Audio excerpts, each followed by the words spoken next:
Okay, so today we're headed to Florence to talk about the Renaissance. What was this rebirth, really? Who was it for? And maybe the biggest question of all, was it even a real thing? Let's dive in. Our whole story really kicks off with a feeling that's probably pretty familiar, the sense that you're living in the absolute worst of times. This line here comes from a 14th century Florentine writer, Francesco Petrarch. He was looking at his world, which was just torn apart by plague and war, and he was miserable about it. So he started looking to the past for inspiration, to ancient writers like Plato and Cicero. For him, the classical world of Greece and Rome was this bright light, and he felt it had been totally snuffed out by centuries of darkness. He even gave his own time a name that totally stuck: the Middle Ages. And by doing that, he basically set the stage for a renewal, a renaissance, this big movement to bring all that ancient elegance back. So, right off the bat, this brings up the question that's going to guide us through this whole explainer. Was the Renaissance actually a dramatic break from the past, the way Petrarch saw it? Or was it more of a continuation of the medieval world, just, with some really fancy new art? Let's dig in and find out. All right, first things first. Let's set the scene and figure out how this whole idea of a new age even got started.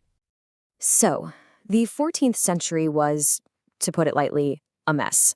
You had the Black Death, constant war. It was a period of huge social upheaval. And it was right in the middle of this crisis that Petrarch starts writing. His ideas just took off, and so quickly that by the early 15th century, other thinkers were already saying, hey, that Petrarch guy, he started a revival.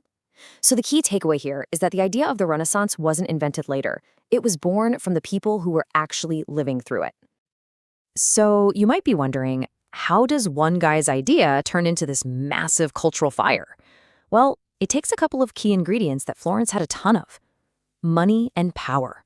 And when you mix those two together, you get some incredible new ideas.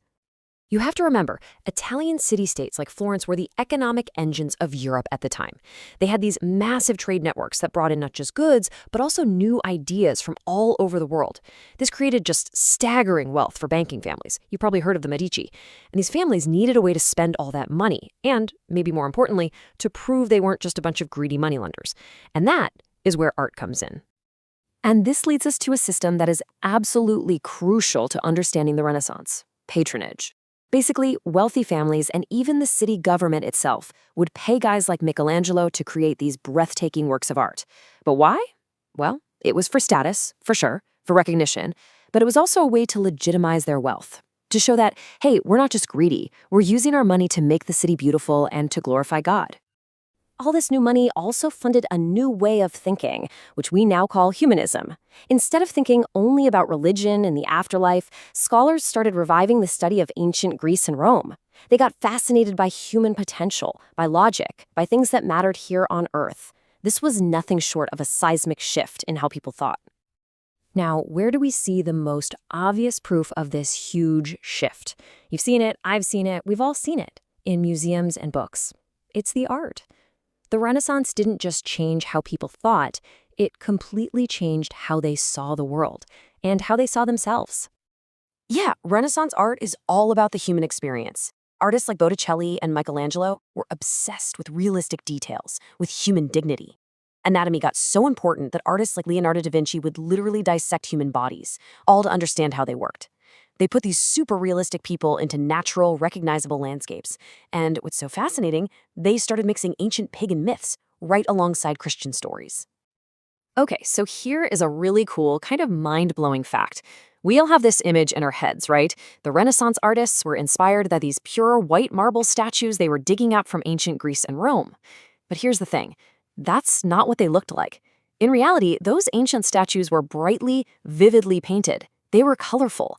The whole idea of this stark white classical world, it's a powerful myth that we've just sort of inherited. But here's the twist. Behind all of this stunning art and these high-minded ideas, life in Florence was, well, it was anything but a golden age. It was messy, it was chaotic. Honestly, it was pretty dangerous. So it's so important to get this picture right. This amazing cultural revival was happening against a backdrop of total chaos. Florence was technically a republic, but it was incredibly unstable. It was constantly being torn apart by fights between the rich and the poor, rival families battling it out for control, and one political crisis after another. On paper, the system they had for governing looked pretty democratic. If you were a man, you were in a guild, and you didn't have any debts, your name went into this big leather bag. If your name got pulled out, congrats, you got to serve in the city's government, the Signoria, for 2 months. Sounds pretty fair, right? Yeah, not so much. In reality, those so-called lotteries were almost always rigged. The super wealthy families, especially the Medici, had ways of making sure their names, and the names of their buddies, came out of that bag a whole lot more often than anybody else's. So it was a republican name, but really, it was an oligarchy in practice. So this brings us right back to our big question, but now it has a new layer to it. If the politics were a disaster and only a few people held the power, who was this Renaissance actually for? Did everybody get to enjoy this golden age? Well, the answer really, truly depends on who you were. If you were a wealthy merchant or a scholar, then yeah, it was absolutely a transformative time. But if you were an average peasant working in the fields, your life didn't really change at all. Those new humanist ideas didn't exactly trickle down. And for most women, this revival of ancient Roman law actually made things worse in some ways by strengthening the power of the male head of the household, the paterfamilias. Now, of course, there were some incredible exceptions. You had women like Isabella d'Este, who was this powerful, highly educated ruler and a major patron of the arts. She even corresponded with Leonardo da Vinci. But she was the exception. For most women, the rule was something closer to the experience of Laura Serreta, who was a brilliant writer but had to spend her whole life just defending her right to be an intellectual in the first place. Serreta actually wrote this fiery response to a critic, and her words just perfectly capture the struggle. She wrote, "I cannot tolerate your having attacked my entire sex. I am moved to demonstrate how great a reputation for learning and virtue women have won." I mean, her words just show you the massive uphill battle women were facing, even in this so-called age of enlightenment. So, we've looked at the money, the arts, the politics, the people. Where does that leave us? Let's wrap this up by connecting these big ideas from the Renaissance to our own world. So, the final verdict is, it's complicated. Was the Renaissance a real thing? Yes, absolutely. For the rich, educated elite, it was a game changer. But was it just more of the same old Middle Ages? Well, for most peasants and women, life didn't really change all that much. And that's the great paradox of the Renaissance, right?